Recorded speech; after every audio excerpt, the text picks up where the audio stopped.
Dr. Kemi for Kemi Talks Media. It's Friday, the 30th of May, 2025. Let's talk about the EFCC, the Economic and Financial Crimes Commission, Nigeria's anti-graft agency, which is supposed to be prosecuting people who are involved in all kinds of financial fraud, crypto, forex, name it. At the end of the day, many people don't like the EFCC because they believe that the EFCC does not prosecute politicians as much as they prosecute young people. In their quest to become popular around young people, they do a lot of things like Twitter Spaces, communicate with people, and now they have quizzes. I've seen a lot of write-ups by the EFCC. I mean, they do a lot of lying there too. Remember the VDM case this past month where they said they had not spoken to BBC, they lied. And then BBC stood by their story. They came under my tweet and lied even more. At the end of the day, they ended up telling us that they did arrest VDM. You don't operate an agency like that. I also remember when they said Mumford, was an internet fraudster, when Mumford had not even been convicted of any crime. They've not been able to prosecute him for that, arrest. At the end of the day, there are many unprofessional things that the EFCC does. And I feel that whoever's handling, the EFCC handle, which is usually like the spokesperson, Dele Oyewale, they should give them proper training. Like, as I am looking at this quiz now, the EFCC is now doing quizzes, trivia, and all that. It was not well planned. The people in this quiz can actually sue the EFCC for lots of money because this is clear defamation. It is defamation in its worst form. We have Bobrisky, we have Iyabo, we have Terry, and we also have Cubana Chief Priest. Of course, they're not going to sue the EFCC, but this is a grounds for a lawsuit. They have broken privacy laws and they've also broken EFCC codes. And these things are in the Constitution.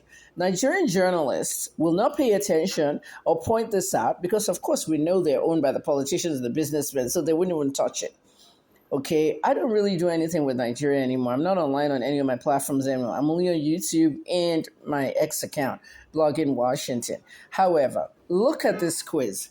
The first quiz says that the full alias of a Nigerian cross-dresser who was recently convicted for Naira abuse. This should not be a quiz in public. When you put stuff like this in public, you're telling school children, you're telling the society at large to shame Bobrisky even more. Now, the answer is Bobrisky.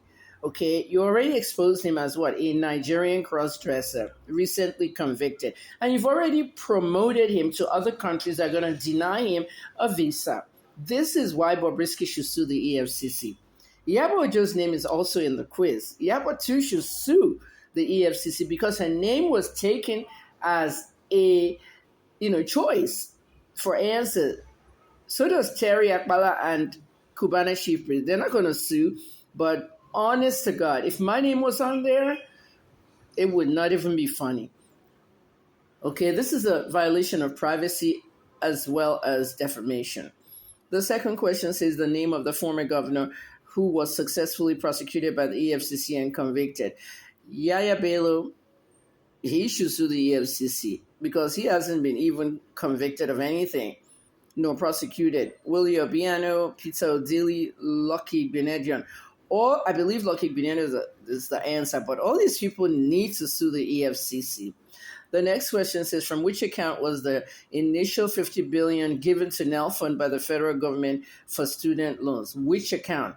Do you think Nigerians know the accounts? This is not education. This quiz is just bad trivia. It's not planned well. CBN account. EFCC's consolidated domiciled and seats, Minister of Finance, IPPS. People don't know. All they know is that their student loan money was looted. So you're not telling them, which account it is. Why don't you put the real people who are stealing in Nigeria up there? For example, the lady that was in Tinubu's government, the Cross River State Commissioner for Health. What's her name again? Dr. Betta Edu, a minister in Tinubu's administration. Who they gave how much? Did they not give her billions to do that fund? And what happened? She moved half of it or 80% of it into a private account, into her own account. She looted. She was caught. And then Tinubu just dismissed her. No firing, no prosecution, nothing. Why don't you use the names of those people instead of asking which accounts initially did they put money?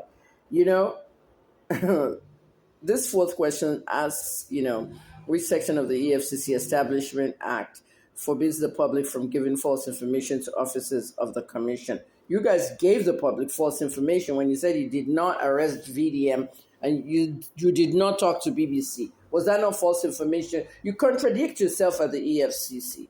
However, okay, these are the kinds of questions you need to bring, formats of question. Ask people of the EFCC laws, the sections, not about people, not about which cross-dresser. You just told the whole world that a cross-dresser was convicted of money this, money that. You just mentioned people's names. You violated privacy, EFCC. This is wrong in all ramifications. I'm Dr. Kemi. It's May 30th, 2025.